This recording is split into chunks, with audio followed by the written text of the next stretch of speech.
प्रेरणा सुबह सुबह अपने कमरे के बाहर ढेर सारी कपड़ों का ढेर लगा चुकी थी। कपड़ों के साथ साथ काफी सारी और भी चीजें जो देखने में काफी सही हालत में लग रही थी प्रेरणा के कमरे के बाहर रखी हुई थी। ये नजारा देखकर प्रेरणा का पति रवि और इसकी सास ससुर समझ गए थे कि प्रेरणा के सर पर एक बार फिर से पुरानी चीजों को हटाकर नई चीजें लाने का भूत सवार हो गया है। क्या कर रही हो प्रेरणा? इतने सारे कपड़े क्यों रिजेक्ट कर दिए तुमने? ये सारे कपड़े ना पुराने हो गए हैं। मैंने अपनी पूरी अलमारी खाली कर दी है। मैं आज ही जाकर अपने लिए नए कपड़े लेकर आऊंगी। अरे प्रेरणा, लेकिन इनमें से कई कपड़े तो ऐसे हैं जो तुमने कुछ महीने पहले ही खरीदे थे। मैंने कहा ना मम्मी जी, मुझे पूरी की पूरी अलमारी ही नहीं लेकर आनी। मैं तो सोच रही हूँ कि इस वार्डरोब को बिठा देती हूँ और नई वार्डरोब ले आती हूँ। लेकिन प्रेरणा, ये तो फजूल खर्ची है।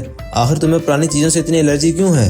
मैंने कहा ना रवि, और तुम जानते हो ना, मुझे शुरू से ही पुरानी चीजें हटाकर नई चीजें लाने की आदत है। रवि बेटा, रहने दो। तुम्हारे या मेरे समझाने से कुछ नहीं होने वाला। बहू को जो करना है ना करने दो। प्रेरणा कबाड़ा वाले को अपने घर बुलाती है। कबाड़ा वाला जब पुराने सामान में नई नई चीजें देखता है तो बहुत खुश हो जाता है। क्या बात है भाभी, आप घर से तो मेरी मौज ही हो जाती है। कबाड़ कम, मेरे घर की गृहस्थी ज्यादा सामान मिल जाता है। ले जाओ ले जाओ, तुम्हें पता है मैं सब कुछ नया लाने वाली हूँ। मेरे कमरे में एक भी चीज पुरानी नहीं बचेगी। प्रेरणा की बात सुनकर कबाड़ी वाला जोर जोर से हंसने लगता है। अब इस पर दांत फाड़ फाड़ कर हंसी की क्या बात? हाँ, ऐसा क्या बोल दिया मैंने जो तुम्हें इतनी हंसी आ रही है? हाँ, अब हर दूसरे महीने कोई ना कोई पुराना सामान देने के लिए मुझे बुला लेती हैं। मुझे तो डर है कल को आप अपना पति यानी कि रवि भैया को भी पुराने लगेंगे, कहीं आप उनको भी ना बदल दें। वैसे पुराने तो तुम भी हो गए हो। सोच रही हूँ कोई नया कबाड़ वाला ढूंढ लेती हूँ। अरे नहीं भाभी, मैं तो मजाक कर रहा था। गलती हो गई, मुझसे माफ कर दो। कबाड़ वाला तो वहाँ से चला जाता है, लेकिन उसने जो बात कही थी वो प्रेरणा के दिमाग में जोर जोर से शोर मचा रही थी। इन्होंने जल्दी से अपने मोबाइल पर सर्च करना शुरू कर दिया कि क्या अपना पुराना पति भी बदला जा सकता है, लेकिन इंटरनेट पर प्रेरणा के हाथ कुछ नहीं लगा। ये थॉट प्रेरणा के दिमाग से निकल चुका था। सुबह प्रेरणा अपने कुछ काम से बाजार की तरफ जा रही थी, तभी उसकी मुलाकात पड़ोस में रहने वाली सिद्धि नाम की पड़ोसन के साथ हुई। अरे प्रेरणा, कहाँ जा रही हो?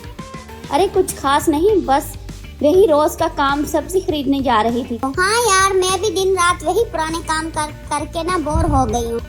क्यों, क्या हुआ? घर में कोई प्रॉब्लम है क्या?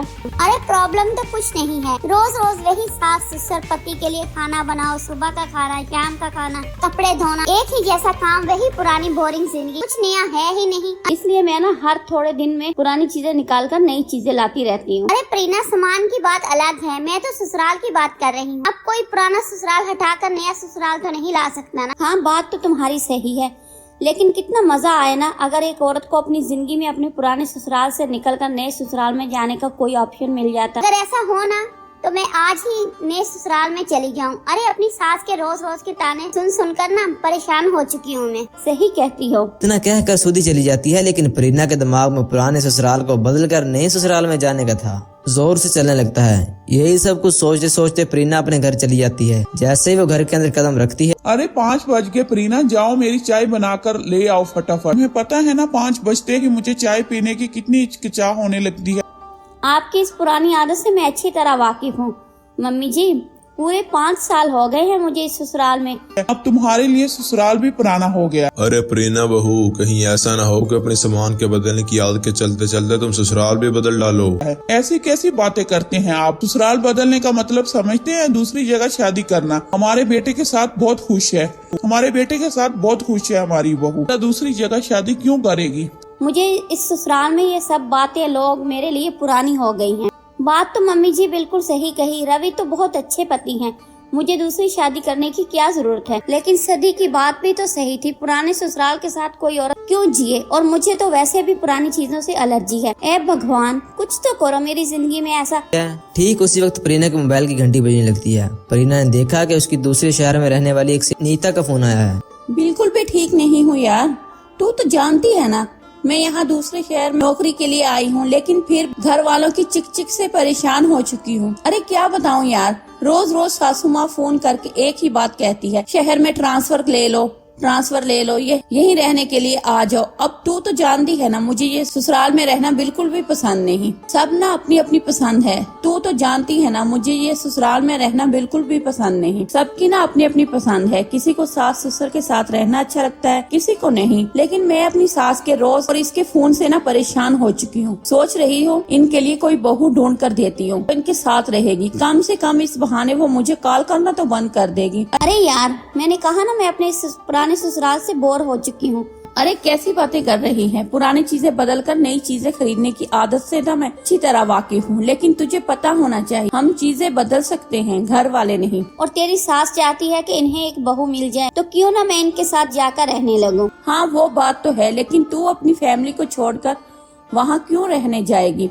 अरे तू इसकी चिंता छोड़ देना, वो सब मैं संभाल लूंगी। बस तू ये बता, क्या मैं तेरे ससुराल जाकर रह सकती हूँ? वैसे ठीक भी है, अगर एक बार ये प्रीना वहाँ जाकर रहने लगी ना तो मेरी सास मुझे परेशान करना बंद कर देगी। इसकी भी प्रॉब्लम सॉल्व और मेरी भी, और मेरी सासू माँ की भी प्रॉब्लम है। अरे क्या हुआ, चुप क्यों हो गई? कुछ तो बोल। देख, अगर तुझे कोई परेशानी है तो मैं कोई दूसरा ऑप्शन ढूंढती हूँ। नहीं नहीं, कैसी परेशानी? मैं आज ही ना अपनी सासू माँ से बात करती हूँ कि इनकी जिंदगी के सारे दुख दूर होने वाले हैं, इन्हें सेवा करने वाली एक बहू मिलने वाली है। तो आराम से जा मेरे ससुराल में। इस तरह से नीता प्रीना को अपने ससुराल में जाने की परमिशन दे देती है। प्रीना खुश हो जाती है क्योंकि उसे पुराने ससुराल से छुटकारा मिल जाता है। लेकिन क्या प्रीना नीता के ससुराल में जाकर रहने लगेगी? उसे अपने ससुराल से इस बात की इजाजत मिल जाएगी? और कैसा होगा प्रीना का अपना नए ससुराल में रहने का सफर? जानने के लिए देखेंगे हम इस कहानी का अगला पार्ट।